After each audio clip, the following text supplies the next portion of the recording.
સગાઈ છે અમારા કુટુંબમાં. કેમ છે? સારું છે. વિડીયો જય સ્વામિનારાયણ. જય સ્વામિનારાયણ. જય શ્રી કૃષ્ણ. આવા નવા વિડીયો ઉતારતા રહેજો અમારા. ચાલુ છે. શું કઈ સારું છે? એકદમ મજામાં.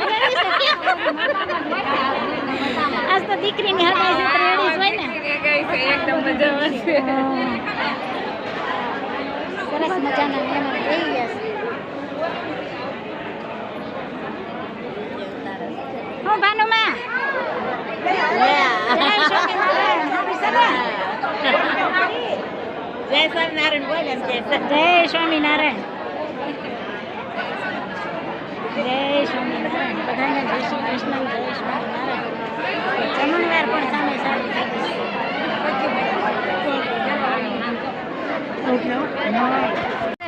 પારુલ સારું છે ને? જય સ્વામિનારાયણ. જો જમણવાર સારું થઈ ગયું. સારું ત્યાર આજ તો ત્યાર માથે છે. કેમ કેમ પૂછા? સારું છે ને? સરસ મજાનું જમણવાર સારું થઈ ગયું છે. ચિકન પૂરી ને ભજીયાનું બહુ મસ્તીનું છે કઈ. બહુ મસ્તીનું છે ને? જય સ્વામિનારાયણ. જય સ્વામિનારાયણ. બધા જમવા સારું થઈ ગયું છે. એમ છે. અમે અમારા નરેશભાઈ ભગત. જો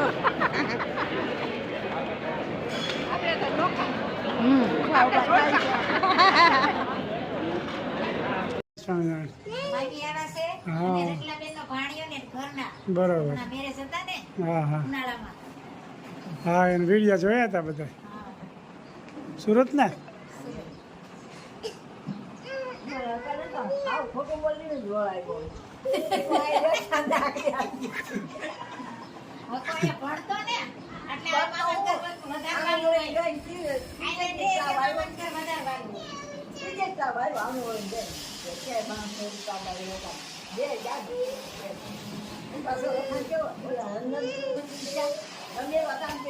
સારું જજાનું આ બધું મિક્સ કરવાનું. બરોબર છે. ડોડા ને પાલક થોડોક છે ઓલા ઢોકળામાં નાખવાનો છે. મિક્સ કરીને પછી મૂકવાના. સરસ મજાનું તૈયાર થઈ રહ્યું છે અત્યારે. આ મકાઈ નાખીને બહુ મસ્ત લાગે. ઢોકળા પલાળવાના છે.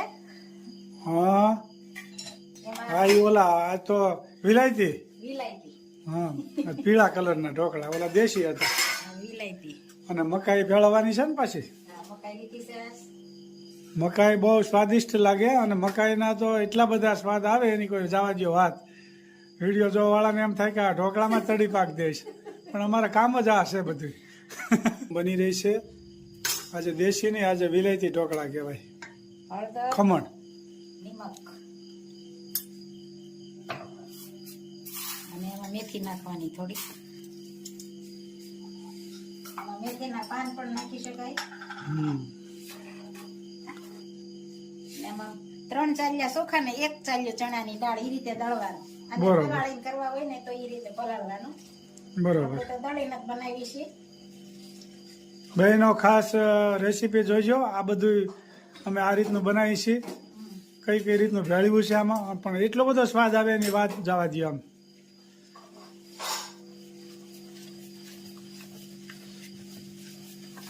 પીળા ઢોકળા બનશે મસ્ત મજાના. અને એટલે સરસ મજાનો હાથો આવી જાય.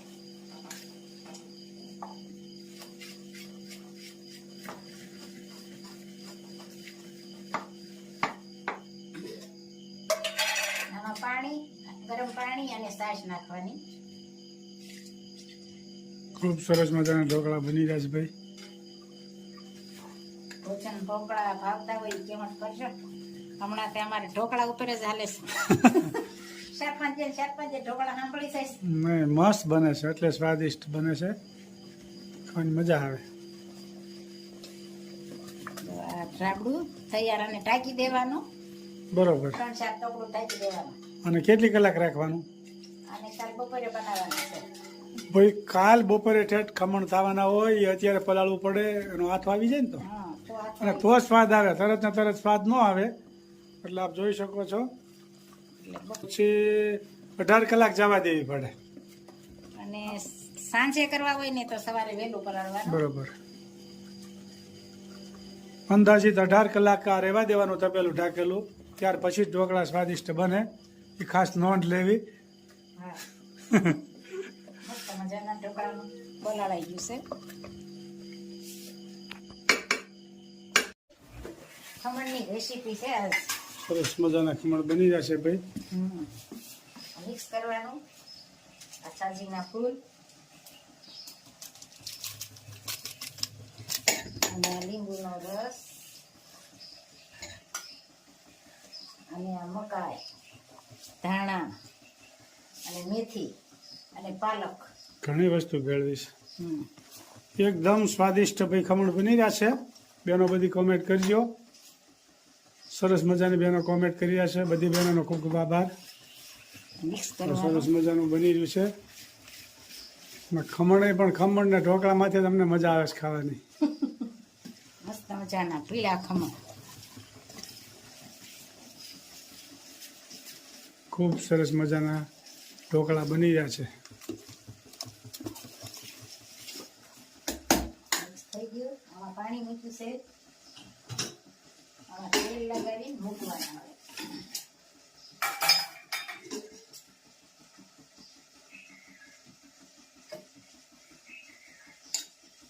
સરસ મજાના ખમણ બનશે. ભાવતા હોય તો કોમેન્ટ કરજો. હમણાં તો અમારે ઝાઝા ખમણ જ થાય. 4-5 દિન બેચી દે. હા, આવું બધું લીલોતરી હોય એટલે સારા લાગે.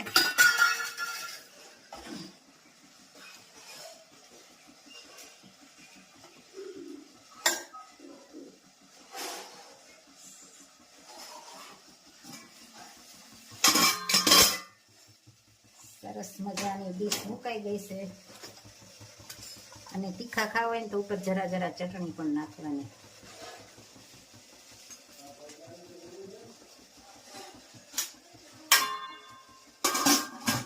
સરસ મજાના ખમણ હવે થોડી જ વારમાં તૈયાર થઈ જાય. મસ્ત મજાના ખમણ અને રગડો પણ તૈયાર. ખૂબ સરસ મજાના ખમણ બની રહ્યા છે. બધા કોમેન્ટ સારી સારી કરી રહ્યા છે. તો બધાનો ખૂબ ખૂબ આભાર. બધાને જય સ્વામિનારાયણ, જય શ્રી કૃષ્ણ, જય જિનેન્દ્ર ને જય સિયારામ ને હર હર ભોલે મહાદેવ. લેખ લખ્યા નવ જાય વદેતાના. લેખ લખ્યા નવ જાય.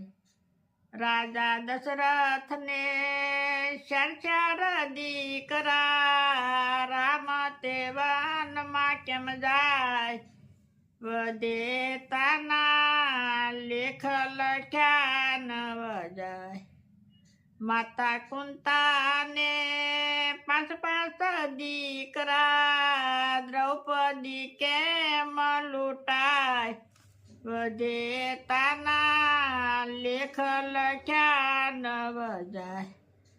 રાજા હરિશ્ચંદ્ર ને તારામતી રાણી. બજારમાં કેમ વેચાય વદેતાના. લેખ લખ્યા નવ જાય. આંધળામાં બાપની સેવા રે કરતા. શ્રવણ કેમ વિંધાય વદેતાના. લેખ લખ્યા નવ જાય. મૂર્છદ રાજા હતા સતવાદી. કરવતે કેમ વેરાય વદેતાના. લેખ લખ્યા નવ જાય. નળ રાજાને દમયંતી રાણી. દમયંતી વિયોગ કેમ થાય વદેતાના. લેખ લખ્યા નવ જાય. જલારામ બાપાને વીરબાઈ માતા સાધુ બેડા કેમ જાય વદેતાના લેખ લખ્યા નવ જાય નરસિંહ મહેતાના સ્વામી સમળ્યા જેલમાં કેમ પુરાય વદેતાના લેખ લખ્યા નવ જાય જય સ્વામી. ખૂબ સરસ મજાનું કીર્તન ગાયું કે વિધાતાના જે લેખ લખ્યા હોય ને એ જાય નહીં ક્યાંય, એ વિધાતાના લેખ લખ્યા હોય એમ જ થાય, પછી ભલે ખુદા ભગવાન કેમ નથી. એક એક કડી જીવનમાં ઉતારવા જેવી છે. ખૂબ સરસ મજાનું કીર્તન ગાયું મારા ભાઈએ. જય સ્વામિનારાયણ. જય સ્વામિનારાયણ.